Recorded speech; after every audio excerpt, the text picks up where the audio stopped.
abakunzi ba L57 TV show ewana. Reka mbashimire mwebwe dukomeje kubana muri ino nkuru, dukomeje kubana twumva ino nkuru ya Rose na Mark, y'urukundo rwa Rose na Mark. Duherukana ewana, Peter aje ahita afata Mark mu mashati, nyine yibagiwe ko yari yamutabaye, yibagiwe buri kimwe cyose cyabaye. Isa muzana mu kurubanga ngo Rose arimo aravuga ati Peter have utagira ikosa ukora basi aho kugira ngo kubite Mark ikubita ngewe. Noneho papa wa Rose nawe araza aravuga ati mwana wanjye have udakora amahano umunsi cyari kirori cyawe, uyu munsi wagombaga kuba ari umunsi wawe, birekare kudakora amakosa. Peter araza aramubwira ati burya kare kose igihe cyose waje unyiyegereza unyitabarishwa, gahunda wari ufite ni wari usanzwe ubizi, wari usanzwe uzi ko uziranye n'umugore wanjye, washakaga kumutwara, nta kindi cyari ntago ari urundi rukundo wabikoranye rwo kuntabara, nta kindi kintu wari ubikoreye. Burya nicyo wari ugamije nta kindi. Noneho ubwo ngubwo Mark we yabuze ikintu akora, yaratuje aramubwira ati reka rwose ngewe ntabwo ndi inkuzi, nta nubwo nari nzi kuziranye na Rose, nta nubwo nari nzi ko hari aho muhuriye, ahubwo nyine nuko twisanze byabaye. Mark aramubwira ati reba none se ubu ngubu nakabaye narabikubwiye. Peter aramubwira ati hoye ibi ntabwo ndi kubyumva, ntabwo mbyumva habe na gatoya. Noneho ubwo ngubwo Peter aramubwira ati mbabarira uve hano ntaratekereza nkakugirira nabi, mbabarira uve hano ntaragira ikosa nkora nakwicuza, gira vuba uhita ugenda. Noneho ubwo ngubwo mu gihe agiye kugenda, noneho Rose asa n'ugiye kumugenda inyuma. Peter aramubwira ati garukira aho ngaho, garuka cyangwa se ugenda ugiye. Nyine Rose buri kintu akora ku kanya. Peter wenda Mark ntago ntahagaze ngo wenda bimeze bite kwa Mark, ntazi ngo ubuzima bumeze bute, yabuze icyo akora. Nyine mama we nawe ahita amugarura aramubwira ati have byihorere, reka mubanze mutuze, reka ibintu bibanze bijye ku murongo. Ubwo mu gihe aho ngaho bari guserera kwa muganga, aho nyine umukecuru bari kumubwira ati umukecuru ujya koga, genda ujye guhindura imyenda. Umukecuru yanze, yabananiye, yavuze ati reka nta hantu ngomba kujya, nta hantu ngomba kugira inkuru mutayinsomeye ngo irangire, nta hantu ngomba kugira inkuru mutayimbwiye ngo irangire, kuko ndikumva byanga binoga, ndikumva ino nkuru iri kunkurura, ndikumva ino nkuru wagira ngo yigeze kumbaho, ndikumva wagira ngo ningiye bari kuvuga, ndikumva wagira ngo urukundo nigeze kurunyuramo. Ahubwo sinzi, ahubwo mwambwiye ibi bintu, hari ahantu nigeze mbijyamo, hari ahantu nigeze mbinyuriramo. Noneho uwo musaza aramubwira ati we tuza wowe urashira amatsiko n'ubundi, inkuru ndakomeza ndakubwira nta kibazo, wowe ahubwo wabanza ukaruhuka, ukagenda ukoga, ukarya, wenda ukaryamaho gatoya, noneho ukagaruka nkongera nkakubwira. Umukecuru aravuga ati hoya naje ino nkuru urayimbwira irangire, kandi utayimbwira ngo irangire, ubwo nyine nta kindi kintu turi buvugane, ntago mva aho ngaho. Nyine hari n'abana bari aho ngaho, hari abana b'uwo mugabo n'uwo mugore, gusa umugore we nyine uwo mukecuru ntago arabasha kwibuka ko ari abana biwe, ntago arabasha kwibuka ko ari umugabo we uri kumusomera inkuru. Nyine ntago we nyine we ntago ari kubikurura neza, nyine ari kugeraho gatoya akibuka nyine ukuntu bimeze, ariko yageramo n'akandi kanya gatoya neza ibitekerezo bikabura, nyine akongera agasubira akongera akamera nk'umuntu nyine wibagiwe.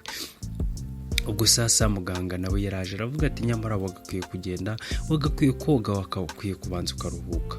Arangije abwira muzehe aramubwira ati nta kibazo, noneho wowe komeza umuganirize, ariko nagera ku gihe cyo kuruhuka, cyo kuba wenda yakenera kuruhuka uhita umubwira. Umukecuru aravuga ati hoya cyeze ngende muzima, ntimubone gutya wenda no mukecuru, ariko ngende muzima, nakomeza mbwira ati ahubwo mbwira Peter na Rose byaje kugenda bite, ese Mark na Rose bo byagenze bite, natakomeza unyibwirire.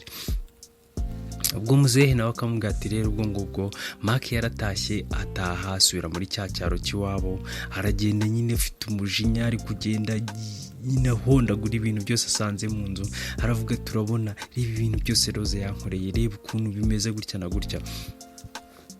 we nyine ari kumva ko Rose kuba yaranze kumwandikira, yarageze aho agasanga yarashatse, yaranze kuba yamushakisha, uri kumva ko nyine Rose abifitemo uruhare. Gusa na Rose nawe ntago ari uruhare abifitemo, kuko byose byakozwe na mama wiwe, byose byakozwe na nyine wahishe impapuro bajyaga bandikirana. Ari izavuye kuri Rose yarazifashe, ari izavuye kuri Mark yarazifashe. Rero Mark we ntarabimenye, Rose we yabimenye, yasomye za nzandiko zose, yumva ko Peter yarakimukunda, yumva ko Peter yarakimutekereza, yumva ko yaramutegereje. Ndetse Rose we yanamenye ko kuba Mark yarafunze byari byaratewe na se wa Peter. Yumva ko nyine Peter amugiriye impuhwe, akimukunda nyine. Ariko Mark we ntabyaze, niyo mpamvu bari kwiterera hejuru y'abantu, ari kuvuga ati njyewe Rose ndamwanze, niba n'ibingibi niwe nabyibona, nari nkina mutekerezaho, nari nyumva ko wenda namugira ari impuhwe. Ariko guhera ubu ngubu nta kintu twakongera kuvugana. Yaragiye arashaka, araryoherwa, ashakana n'umwafande, arangije aranyibagirwa gutya ku buryo atigeze ananyandikira. Burasi ubundi yankundiraga iki? Ubundi yambwiraga ko ankunda kugira ngo bigende bite. Ariko nta kibazo nyine, n'abakobwa bose ni nkawe, abakobwa bose nyine niko bameze nyine, nta kundi nabigenza. Reka nanjye ntagire ubundi buzima bwanjye, reka mwivanemo, nubwo kubyikuramo bigoye. Imyaka yose ishize ntabasha kumwikuramo, sinzi ko ndapfa kumwikuramo ngo bikunde. Tugaruka kwa Peter rero. Peter we na Rose ubwo baratashye bava mu kirori. Noneho Peter ageze mu rugo ati nakabonye impamvu inda yanjye, umwana wanjye yapfuye, nakabonye impamvu umwana wanjye yapfuye. Nyine niba mubyibuka neza, muribuka ko umwana wa Peter na Rose yapfuye, apfa nyine bakimubyara nyine. Ntuza noneho Peter rero ahita bigiramo impamvu, ahita bigira ibintu birebera amuga ati nakabonye impamvu umwana wanjye yapfuye, nakabonye impamvu utigeze ubyitaho, nuko wari ufite undi mugabo, nuko wari ufite undi muntu ukunda, njye se ubundi wigeze unkunda, ubundi byaragahato, byose byaragahato. Rose aramugata ariko se wambaburiye tugatuza, wambaburiye ugacururuka tukaganira nyine, tukareka umujinya, ibingibi birakumarira iki? Peter aravuga ati njye uriya muhungu niba ari gutya ashaka ko dukina ino mikino, niba ari gutya ashaka ko dukora ibingibi, ndabizi, ndaza kukwereka icyo ndibuze gukora, ndaza kukwereka aho ndibuze kumugeza. Rose aramugata ariko se wambabariye, watuje tukaganira dutuje, ibintu tukabishyira ku murongo. Ntabwo ushobora kwihanganira akabazo gatoya niba uri umwafande ufite inyenyeri. Ibyo ngibyo ntabwo washobora kumva nyine ko byibura hari ikibazo cyabaye dushobora kukiganiraho, byibura nanjye ukanyubaha. Nyine Rose nawe atangiye kurakara. Peter aramubwira ati hoya ndakumva iki, n'ubundi wakunda gura muhungu, n'ubundi ko nakimukunda, ko nabyiyumviye, ko numvisha ko kimukunda. Rose ahita amubwira ati yego rwose ndamukunda kandi cyane, ariko aka kanya ntabwo ari cyo gihe cyo kwirirwa tuvuga ibyo ngibyo. Aka kanya n'ubundi ndamukunda ariko mbana nawe, aka kanya n'ubundi ndamukunda ariko narakubyariye wenda nubwo umwana wenda yapfuye, aka kanya ndamukunda ariko mbana nawe muri ino nzu. Ari ikintu ushaka kumva? None se ko mukunda ubu ngubu turabana, ko mukunda se ubu ngubu ntabwo papa yagiye akamufungisha azira ubusa. Papa ntiyamufungishije azira kugira ngo dukunde njye nawe tubane.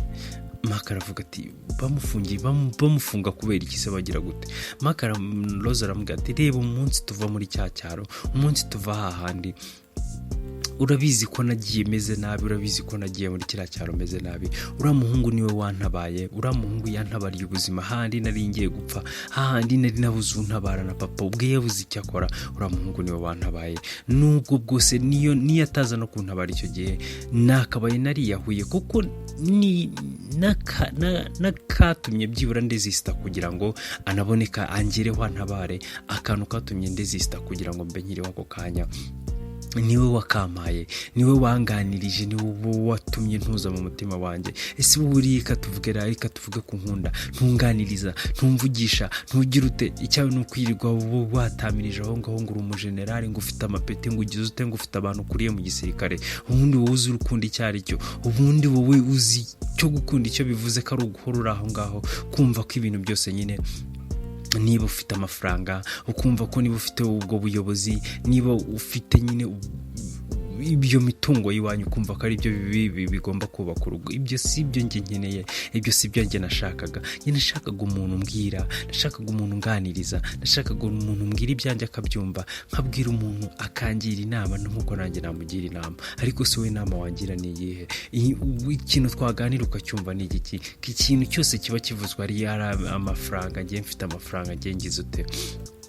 Ati wowe iyo wirebye ubona ari igiki cyari gutuma byibura ngiye nkukunda, nyine nkavuga ngo nkunze nk'umuntu nakunda, nyine kari uko nyine twabanye kubera ababyeyi banjye, ko nabanye nawe kubw'agahato. Arambwira ati uriya muhungu byibura we yangize ubundi we, byibura yatumye nkunda kuba ndi ku isi, byibura no kuba ndi kumwe nawe aka kanya, wagakwiye kubishimira uriya muhungu, kuko yatabariwe uwo munsi icyo gihe mba nakabaye nariyahuye, kuko n'ubundi nabonaga ubuzima bwanjye ntacyo bumaze, kuko nabonaga nyine nta muntu unyitaho, nta papa ngira wenda uvuga ngo ngira anyitaho, nta mama, nta muvandimwe, byibura wenda umuvandimwe wanjye nawe akanyumvisha, ariko nawe ni mutoya, nta kintu yahindura ku mutwe wa papa, nta kintu yahindura ku mutwe wa mama, nta n'ikintu yahindura kuri wowe. Nawe ubwawe tubana nk'umugabo wanjye nigeze kubyarira, wenda nubwo umwana yaje gupfa, ariko sinjye nabigizemo uruhare, kuko uriya yari umwana wanjye, uriya yari umwe mu bantu bagombaga kunga umubano wanjye hagati yanjye nawe, ariko nawe yarapfuye kandi sinjye nabigizemo uruhare. Igibaza igihe yapfuye uri hehe? Yapfuye uri ku rugamba, wagiye mu gisirikare cyawe. Njye nari ndi hano, nari ndi mu kababaro njyenyine, nari ndi mu gahinda njyenyine, buri kimwe cyose nari papaga nka ni mama. Ubu none ngo urankunda, byibura rero wagakwiye guha agaciro byibura nibura uriya mugabo. Njye nari nzi ko yapfuye, nagiye no kumushakisha ahantu hose, kuko umunsi tuva muri cya cyaro, umunsi tukivamo cyagiye aho twagiye muri picnic, papa yahise afata umwanzuro wo kumufungisha, papa yahise afata umwanzuro wo kumushyirisha muri gereza. Yamazemo hafi umwaka wose afunze, azira ubusa, azira ko yankunze. No mu kuvamo nibwo ngo yagiye mu gisirikare, nanjye ntabwo nari mbizi, nta nubwo nari nzi ko banamufunze, nta nubwo nari nzi ko n'icyo gisirikare yakigiyemo, nta nubwo nari nzi ko n'umunaziranye, nanjye nabibonye aka kanya, natungwa ahubwo no kubona muziranye. Nanjye ibyo ngibyo sinari mbizi, ahubwo wasanga wenda ari igeno ry'abantu nyine riba ryarabageneye guhura. Ubwo rero njye nari kubikoraho iki? Njye nari kubitekereza nte ko muziranye, cyane ari kubahuza gute? Cyangwa se wabiza ate ko mutigeze mubonana, ko atarakuzi, ko atarazi naho uva naho ujya, ko nanjye wenda yarazi ko wenda yeranze, ariko we ntiyarazi ko wenda tunabana. Yakumenya ate ko na hariya yahaje atakuzi? None uri kuvuga ngo wagiye umusiga abantu, uvumvikanisha ko yaje hano ngo kugira ngo dukunde, ngo tugusebye, ngo ibiki n'ibiki. Uriya muhungu ararengana, ntabwo wagakwiye kwiri gushwana nawe. Nawe baze papa arifashe, aragiye ahise afungishije umuhungu twakundanaga kugira ngo njye nawe tubane. Mama wanjye nawe aragiye afashe inzandiko zose yanyandikiye ari muri gereza, muri ako kababaro kose, muri ako gahinda kose, afashe inzandiko zose yanyandikiye, n'izo nagiye mwandikira zose aragiye arazibitse. Aragiye ibintu byose babigize prive, babigize ubwiru hagati yanjye n'uwo yanjye, hagati ya mama, hagati ya papa, nawe mwese muragiye ibintu byose muragiye murabifandafanze kugira ngo nkunde mbane nawe. Ubuzima bwanjye mwarabwangije, ubuzima bwanjye mwabukiniyeho, mwabugize nk'agapira. Umwe araza agahera hano agacisha ahangaha, undi akaza agacisha ahangaha, undi akaza agasunika, undi akaza agakurura, undi akaza agatura hasi. Ubuzima bwanjye mwabugize agapira mwirirwa mukiniramo. Ngaho papa aragiye afungishije umuhungu nkunda, ntabizi, atanabimbwiye, atanabigeho n'inama, basi wenda atanambwiye wenda bimeze gutya na gutya, ngo kuko nkunda gusa, kuko yantabaye umunsi nari ngiye gupfa, kuko ari we wangariye mu buzima, arangije aramufungisha. Nawe uragiye urifashe, uragiye uvugana nabo, uragiye sinzi wasanga ari n'akagambane kanyu. Mama nawe aragiye afashe inzandiko zose uwo muhungu yanyandikiye, afashe inzo namwandikiye zose. Urukundo rwacu muragenda murarwangiza, muragenda murukiniramo. None warangiza rero ngo ukigira inzira karengane hano, ukigira ngo ni wowe nyine mwana mwiza hano, ngo disi ngo baje bagukiniraho, ngo kugira ngo ibirori byawe ngo bigende gutya na gutya, ngo bihuje. Ati ibyo bintu ntago ari byo.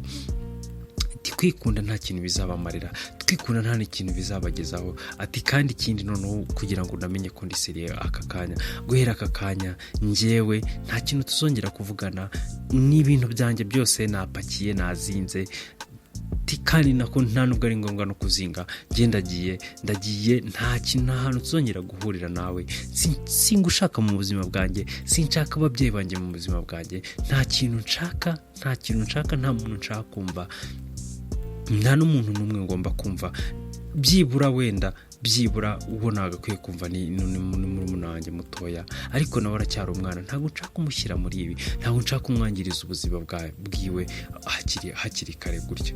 Ubwo rero Peter yahise avuga ati ariko nanone nawe uri gufata imyanzuro wihuse, ngibyo ntabwo nari mbizi ko Mark yafunzwe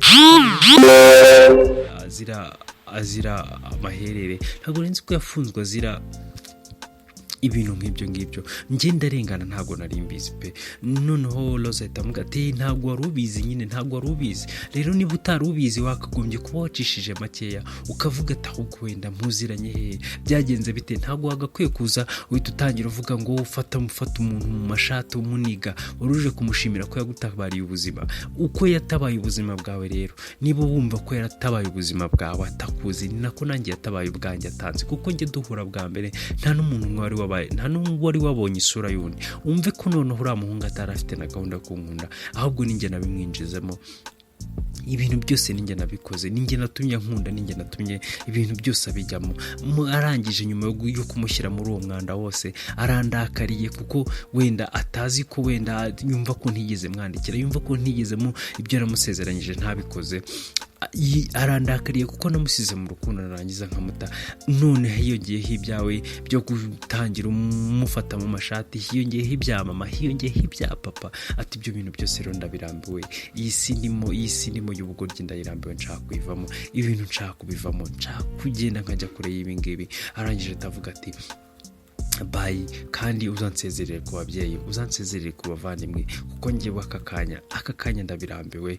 Rose yahise agendana n'umujinya, ahita agenda. Peter aravuga ati se ugiye hehe, bimeze bite? Peter yahise afata telefone ahita ahamagara papa wiwe, aravuga ati Rose aragiye, arambwiye ngo mbasezereye, sinzi ahagiye, sinzi ngo bimeze bite, ndakeka agiye kwiyahura. Ubwo rero natwe ntabwo tuzahano Rose agiye, ntabwo tuzi ngo bimeze bite. Nena nababwiye ngo ino nkuru irarangira no munsi, ariko ndi kubona uko iminsi iri kugenda izamuka, uko ndi kugenda ngumya kuyandika, uko ndi kugenda ngumya kuyivuga, ndi kumva nanjye iri kugenda ikomeza kugenda imbana ndende, kandi uko iba ndende nako irushaho kuryoha. Rero reka twibaze ngo Rose agiye hehe, ese biragenda bite, ese azahura na Mark, ese Rose harabiki nyine biragenda bite? Reka amatsiko usigaranye azashira ubutadura kandi gace murakoze. Ciao. Wowe ibuka gusiga subscribe, comment na share.